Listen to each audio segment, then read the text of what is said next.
ada dua pertanyaan berkaitan dengan brosur pagi hari ini. Ya. Yang pertama brosur halaman 2, hadis yang kedua.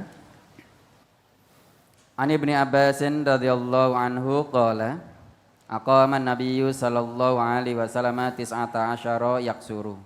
Wa nahnu idza safarna 19 qasarna wa in zidna atmamna. Rawahul Bukhari.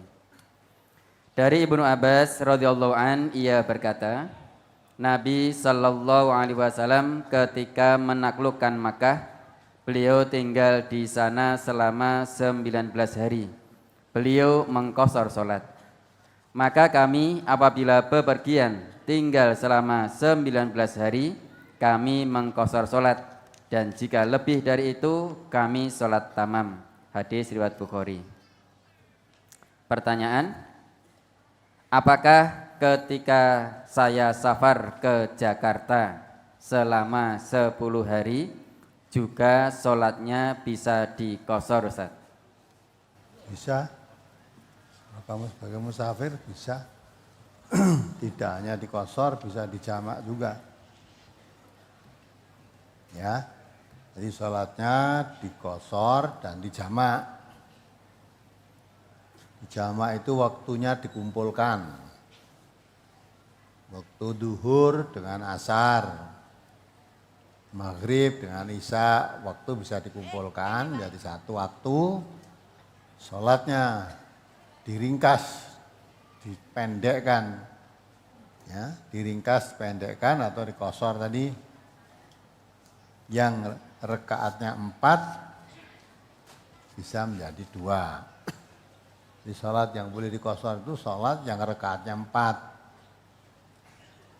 Jadi 2. Kalau maghrib tidak bisa. Kalau maghrib diqashar jadi berapa? 1,5. Maka subuh ya tidak bisa diqashar.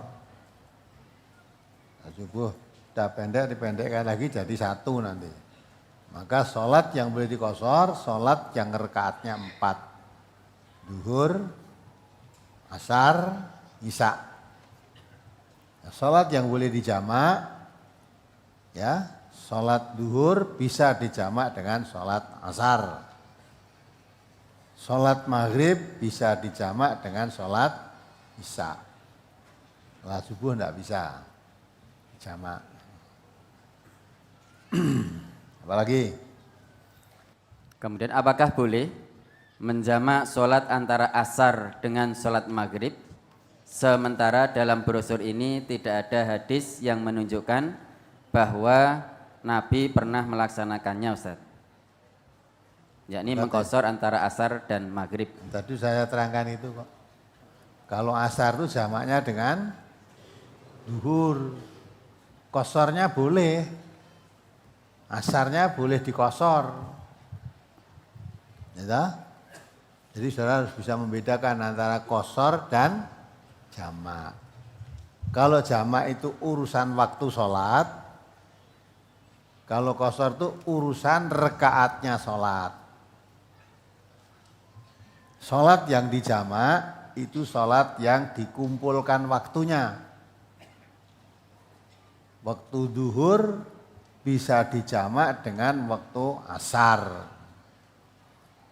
Kalau mau menjamak waktu maghrib bisa, waktu maghrib dijamak dengan isya. Kalau maghrib dengan asar nggak bisa. Ya, isya dengan subuh ya nggak bisa. Engko subuhnya mbok jamak karo isya terus turun belandang wis ora tangi yang wis dijamak. Nggak bisa.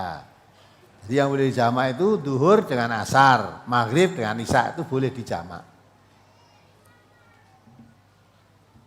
Nah, urusan qashar itu urusan memendekkan rakaat, jumlah rakaat. Sholat yang boleh rakaatnya dikurangi, diringkas atau dipendekkan, itu sholat yang jumlah rakaatnya 4. Maka sholat duhur bisa diqashar. Sholat asar bisa diqashar. Maka orang yang musafir dapat 2 keringanan, mengqashar dan menjamak sholat. Misalnya mau mengqashar sholat duhur, menjamak sholat asar dengan duhur boleh. Sholat duhur 2 rakaat karena sholatnya dikosor dan dijamak tadi ya toh. Terus sholat asarnya setelah selesai duhur berdiri lagi sholat asar 2 rakaat juga.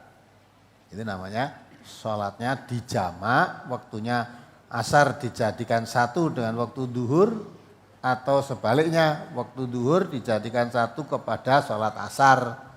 Rakaatnya diringkas semua. Nah gitu kan. Kalau mau menjamak waktu maghrib dengan isya boleh, menjamak mengkosor juga boleh, tapi yang boleh dikosor isyanya saja. Maghrib dulu 3 rakaat karena musafir kan, terus mau menjamak dengan sholat isya. Ya, pas sholat maghrib terus sholat isya. Karena seorang musafir boleh mengkosor sholat, maka sholat isyanya dikerjakan 2 rakaat. Jadi sholat isya 2 rakaat, maghribnya 3 rakaat. Loh kok malah banyak maghribnya? Ya iya memang dikosor kok.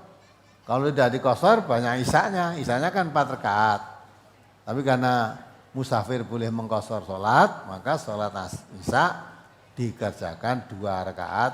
Boleh digabungkan kepada waktu maghrib walaupun belum saatnya waktunya, maka belum jamak itu dijadikan satu walaupun belum saatnya. Atau maghribnya nanti ditarik ke waktu isya. Ya. Kalau yang dipakai yang digabungi itu waktu yang dahulu maghrib dan isya pada waktu maghrib itu namanya jamak takdim.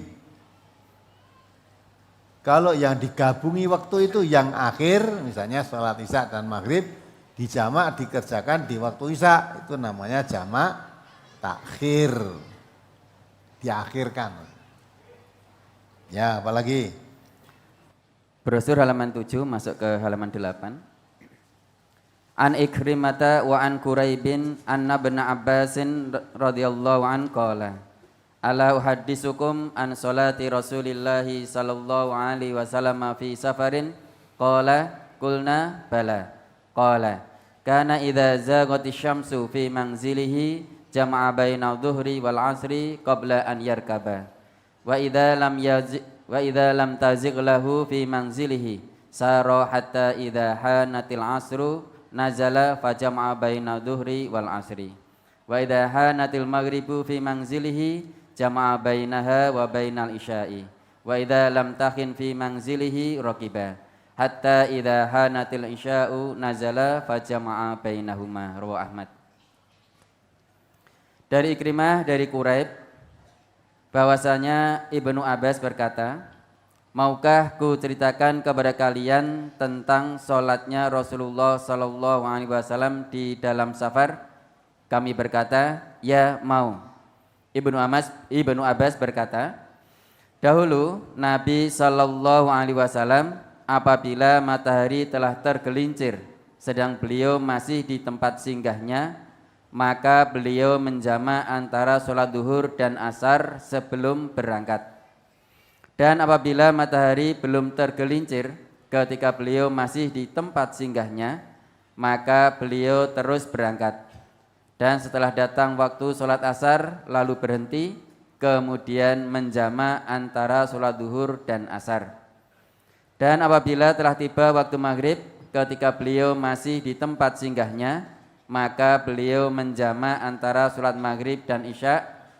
Dan apabila belum masuk waktu maghrib sedang beliau masih di tempat singgahnya, maka beliau terus berangkat, sehingga apabila datang waktu isya maka beliau berhenti lalu menjamak sholat maghrib dan isya.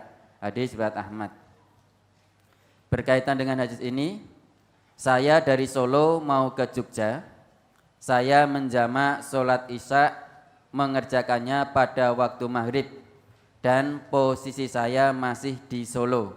Yang seperti itu bagaimana Ustaz? Kamu orang Solo apa orang Jogja? Orang Solo Ustaz. Orang Solo. Mau pergi ke Jogja. Waktu maghrib masih di Solo. Terus mau menjamak sholat isya dikerjakan di Solo gitu. Ya. Dengan maghrib dikerjakan di Solo. Kamu masih di rumah. Tidak bisa begitu itu. Ya. Ya, Nabi tadi misalnya sudah dalam perjalanan. Ya, dalam perjalanan musafir, misalnya saudara mau ke Jakarta, mau naik sepeda ontel, kan lama. Ya, nanti sampai Jogja leren. Ya, di situ. Terus besok pagi mau diteruskan perjalanannya, belum tergelincir matahari, duhur, belum waktunya. Maka terus berangkat saja. Nah, nanti waktu asar berhenti. Dikerjakan pada waktu asar, duhur dikerjakan pada waktu asar boleh. Karena tadi belum waktunya, akan berangkat tadi dari tempat singgahnya tadi, tempat penginapannya, akan meneruskan perjalanan, dia berhenti dulu di situ, akan berangkat meneruskan perjalanan, ya belum masuk waktu duhur, ya terus berangkat, bisa. Nanti asarnya dikerjakan di jalan apa waktu duhur, ya, atau dikerjakan di jalan pada waktu asar, itu boleh. Dalam perjalanan tadi, kalau dikerjakan waktu duhur, ya duhur dulu, ya, terus sholat asar, baru perjalanan diteruskan. Tetapi kalau mau berangkat dari tempat singgahnya tadi di Jogja tadi, sudah masuk waktu duhur, saudara sholat duhur dulu di situ. Sekaligus sholat asar dijamak dalam tempat persinggahanmu tadi di Jogja, boleh. Ya, karena itu sudah kamu dalam statusnya sudah musafir. Kalau masih di rumah itu belum musafir. Baru akan. Ya, jadi kalau di rumah itu masih belum musafir, baru akan berangkat. Nah, terus bagaimana? Ya kan berangkat sudah masuk waktu duhur, ya duhur aja. Pas duhur berangkat, nanti asar di jalan. Nah, kecuali kalau kamu tadi rumahmu di Semarang atau di Surabaya sana, singgah di Solo. Kita singgah dulu di Solo, besok kita teruskan perjalanan. Nah, berangkat dari Solo, sudah waktu duhur, kamu meneruskan perjalanan, boleh. Kamu duhur dan asar dijamak pada duhur itu, jadi sebelum berangkat, sholat dulu terus berangkat. Tapi kalau mau berangkat tadi belum waktunya, ya sudah terus berangkatnya, nanti dijamak di jalan. Ya, paham nggak nih? Ya, jadi kalau simpulannya kalau masih di rumah tidak bisa, yang dicontohkan Nabi itu sholat dalam safar, dalam perjalanan. Kalau di rumah itu belum musafir, masih di rumah. Apalagi? Mengenai sholat jamak dan qashar, apabila saya bepergian dari Klaten ke Solo, kalau saya masih di Solo berarti saya boleh menjamak dan mengqashar sholat. Tetapi apabila saya sudah sampai ke Klaten, apakah dibolehkan saya hanya menjamak sholat tanpa mengqashar sholatnya, Ustaz? Klaten nanti saya, kalau saudara masih status musafir boleh. Klaten di mana? Nah, kalau misalnya Klaten kan luas. Ya, kalau rumahmu memang Klaten kota, gitu, wis tekan gon kota Klaten gue berarti udah sampai di rumah, nggak boleh mengqashar. Tapi nek ngakuni wong Klaten tibake daerah Trucuk sana, udah mana itu? Kemalang, ngerti Kemalang? Yang lereng bukit sana loh, lereng bukit Merapi sana, karena isi Klaten, ya. Rumahmu Klaten kota. Nah, kamu baru sampai Klaten kota, ini rumahmu cedak lereng Merapi ya, nah. Berarti kan masih musafir, kamu belum sampai di rumah. Boleh mengqashar. Jadi orang yang boleh mengqashar sholat itu orang yang dalam keadaan apa? Musafir.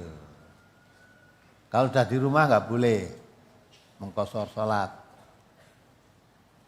Quran mengatakan, a'udzubillahi minasyaitonirrajim, wa idza darabtum fil ardi la junaha alaikum an taqsuru minas shalah. Kalau kamu sedang mengadakan perjalanan di bumi, maksudnya musafir, ya, tidak mengapa kamu mengqashar salat. Nah, jarak musafir tadi diterangkan di situ, ya. Ketentuan jarak yang pas itu enggak ada, tapi paling tidak seperti yang dikerjakan Nabi menempuh perjalanan 12 km. Ya, lagi kan ke Klaten kota tekan lereng Gunung Merapi kan 12 km ada enggak itu? Ya, lebih kan? Nah, berarti kamu masih musafir yang belum pulang. Dari mana diambil 12 km? Nah, tadi kan terangkan kan bahwa Nabi ya bepergian dari Madinah ke Mekah. Nabi waktu itu penduduk Madinah.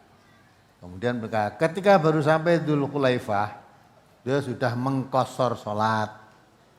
Jarak dari Madinah sampai Dzulhulaifah ya kira-kira 6 mil. Atau 6 mil itu kalau pakai kilometer ya 12 kilometer. Ya, udah pergi sama 12 kilometer, ya sudah boleh mengqashar salat. Nah, kalau zaman dulu, ketika saya sekolah dulu diterangkan, ya, yang disebut musafir yang boleh mengqashar salat itu kalau perjalanannya berapa kilo? 80 km ditempuh dengan jalan kaki, sepeda ontel pun nggak boleh itu. Ya, ditempuh jangan kaki. Kalau jalan kaki, 80 km jalan kaki. Apa enek? Nah, saya ini serah eneng wong musafir. Wong kene Jakarta sak jam tekan kok. Padahal 500 km. Bapak tadi yang dari Bantul tadi sepeda ontel dari sini berapa jam tadi? Jadi mbahnya dari mana? Berapa jam mbah? Pak Haji? 3 jam pakai Delanggu. Delanggu sini? No. Jadi jalan 80.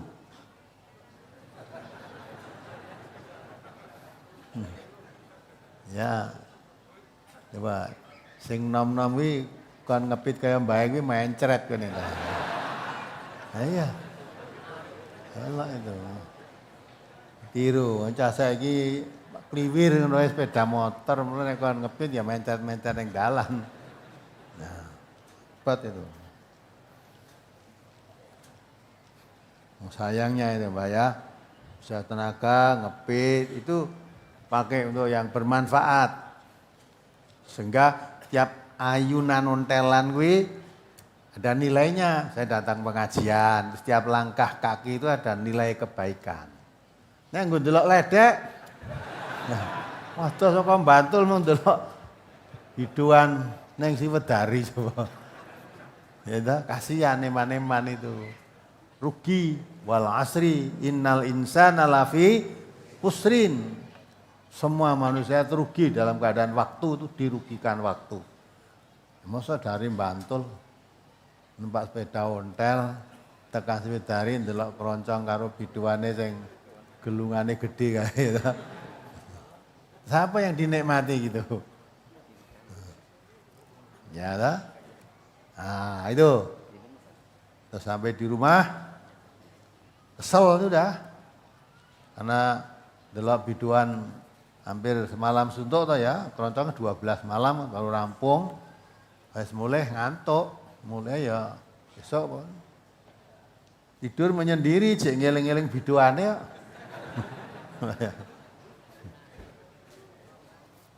Ya mudah-mudahan kesehatan yang diberikan oleh Allah itu dimanfaatkan dalam rangka mensyukuri nikmat karena Nabi kita mengatakan igtanim khamsan qabla khamsin, salah satu diantaranya sihataka qabla sakomik. Ya, gunakan kesempatan 5 kesempatan sebelum datangnya 5 kesempitan. Salah satu diantaranya kesehatanmu sebelum datang sakit. Mumpung sehat, bisa mengayun sepeda ontel untuk menjaga kesehatan juga. Jasmaninya sehat, datangi pengajian biar rohaninya juga sehat. Nah gitu kan. Nah sehingga manfaat. Apalagi? Saya pulang dari musafir, apakah saya boleh menjamak sholat di rumah Ustaz? Boleh. Kalau memang di perjalanan tidak sempat sholat sampai di rumah dijamak boleh. Tapi dikosor tidak boleh. Kalau menjamak boleh, mengkosor tidak boleh. Sekali lagi saya tekankan yang boleh mengkosor hanya orang musafir. Kalau sudah di rumah, bukan musafir, sudah di rumah, itu enggak boleh mengkosor. Apalagi? Tentang brosur cukup Ustaz. Ini ada Ya. satu pertanyaan yang mohon bisa dijawab. Itu ya, jadi semua apalagi bentuk ibadah di MTA ini diterangkan dalil-dalilnya karena ibadah itu tidak boleh manusia membuat ibadah sendiri. Al aslu fil ibadati al ittiba. Jadi asalnya ibadah itu hanya mengikut itba, mengikut, tidak membuat sendiri. Nah yang diikuti siapa? Ibadah itu mengikuti Rasulullah. Contoh Rasulullah. Tidak boleh membuat sendiri. Kalau ibadah membuat sendiri, nah itu kata Nabi itu syarul umur. Itu sejelek-jelek urusan, sejelek-jelek perkara, yaitu ibadah yang diada-adakan sendiri. Karena itu jelek, maka Nabi mengatakan, ya syarul umur muhdatsatuha. Kullu muhdatsatin bid'atun wa kullu bid'atin dhalalatun wa kullu dhalalatin finnar. Sejelek-jelek urusan itu urusan ibadah yang diada-adakan. Zaman Nabi tidak ada, zaman sahabat tidak ada, sekarang ada. Nah itu ibadah yang paling jelek. Ya, nah itulah yang dikatakan oleh Nabi, ibadah bid'ah itu seperti itu. Bid'ah itu sesat, sesat itu di neraka. Maka orang melakukan ibadah bid'ah jangan harapkan surga, wong ibadah bid'ah itu jurusannya neraka kok. Gitu? Neraka. Ya, maka itu ibadah harus ada contoh, ada tuntunan dari Nabi atau dari sahabat Nabi.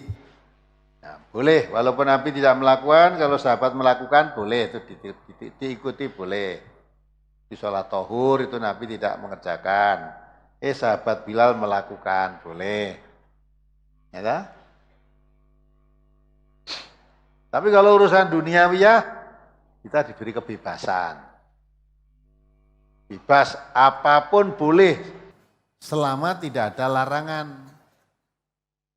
Karena asalnya urusan-urusan yang selain ibadah, urusan duniawiya itu asalnya al-ibahah, mubah.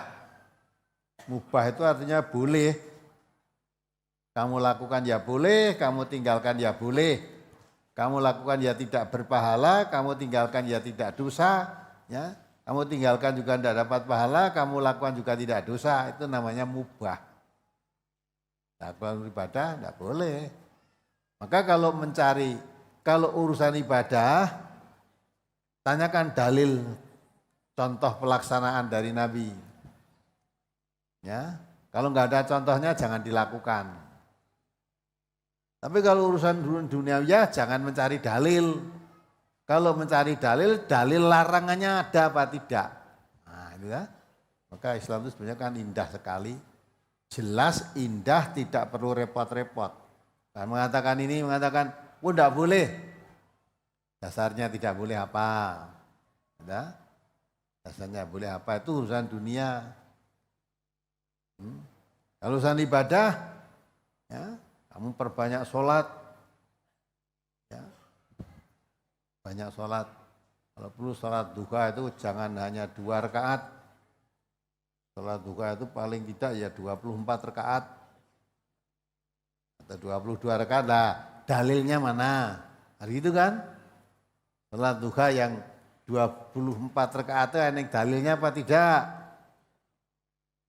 Yang ada Dalilnya 12 rakaat itu paling banyak, itu pun hadisnya dhaif. Nah, padahal kudu teliti ngono. Nah yang ada dalil hadis sahih, salat duha itu paling sedikit 2 rakaat, paling banyak berapa? 8 rakaat. Itu. Nek luwih akeh nek luwih apik yaitu angen-angenmu. Don, maka jangan ikuti agama, jangan prasangka. Maka kalau kita beragama ikuti kebanyakan orang di dunia ini, kamu tersesat. Wa in tuti aktsara man fil ardi yudilluka an sabilillah iyattabi'una illa dhanna. Wa inhum illa yakhrusun. Kalau kamu beragama hanya mengikuti kebanyakan manusia seperti itu, ya, mengikuti umumnya di sini begitu umum ya. Kalau kamu mengikuti umumnya, kamu tersesat dari jalan yang lurus. Karena umumnya manusia beragama itu hanya prasangka, kira-kira, ya, kira-kira nek saya oke ya saya apik no. Saya kira-kira sholat subuh itu adem-adem wong 2 rakaat, umur dadi 7 no ya luwih apik kuwi. Apa begitu? Nah, akalmu nurut luwih apik, tapi tidak menyadari kalau Nabi mencontohkan 2 terus kamu tambah 5, apakah tambah 6, ya seolah-olah merasa pinter daripada Nabi. Apike kaya ngene kok ora ditindakake. Nabi malah nyontoni sing ora kurang apik apa begitu? Nah, maka itu yang paling baik itu ibadah yang dicontohkan oleh Nabi, jangan membuat sendiri. Walaupun kita apik, kalau itu buatan sendiri itu sesat. Ibadah yang membawa kepada kesesatan. Maka semua bentuk ibadah apapun harus ada contohnya. Melakukan ibadah yang tidak dicontohkan Nabi, tidak diperintahkan oleh Nabi, fahuwa raddun, ditolak, tidak diterima. Sebab manusia yang paling mengerti tata cara pendekatan dirinya kepada Allah itu Nabi. Maka cara mendekat kepada Allah mengikuti Nabi lah itu mesti diterima. Tapi kalau pendekatkan diri pada Allah tidak mengikuti Nabi malah buat cara sendiri ya ditolak. Maka Nabi diutus di dunia itu menjadi uswatun hasanah, suri dan yang baik dalam pendekatan diri pada Allah, caranya bagaimana. Maka supaya mengikuti Nabi. Nah, bagaimana mengikuti? Wong ngerti aja tidak, nah, maka perlunya ngaji. Ya, perlunya ngaji. Ya, belum ngaji ya. Setiap butuh apa-apa sholat hajat. Bapak pernah sholat hajat belum? Sudah kan? Nah, sholat hajat, ben dulu sujiane sholat hajat, ben untuk mantu sing apik sholat hajat, gitu kan? Nah ternyata setelah diteliti, setelah ngaji, dalilnya sholat hajat itu hadisnya dhaif. Dhaif hadisnya. Mula aja ngaji wae. Ku ndak ketemu dhaif-dhaifnya, orang ngaji kan sahih kabeh. Nah, itu namanya tidak mengerti, tapi tidak mau diberi pengertian. Harusnya bersyukur, wah dulu udah ini saya jalani ternyata tidak betul ya. Mulai setelah mengerti tidak betul dihentikan, jangan diteruskan. Ya. Hajat, anggere putus, hajat terus poso. Ya, ternyata sholat ben dulu ujian ini salah. Ya, sholat ben untuk jodoh ya salah. Sholat ben untuk gawean salah. Yang betul inna sholati lillahi rabbil alamin gitu loh. Nah dirinci itu inna sholati lillahi rabbil alamin, wa nusuki lillahi rabbil alamin, wa mahyaya wa mamati lillahi rabbil alamin. Jadi semua itu lillah.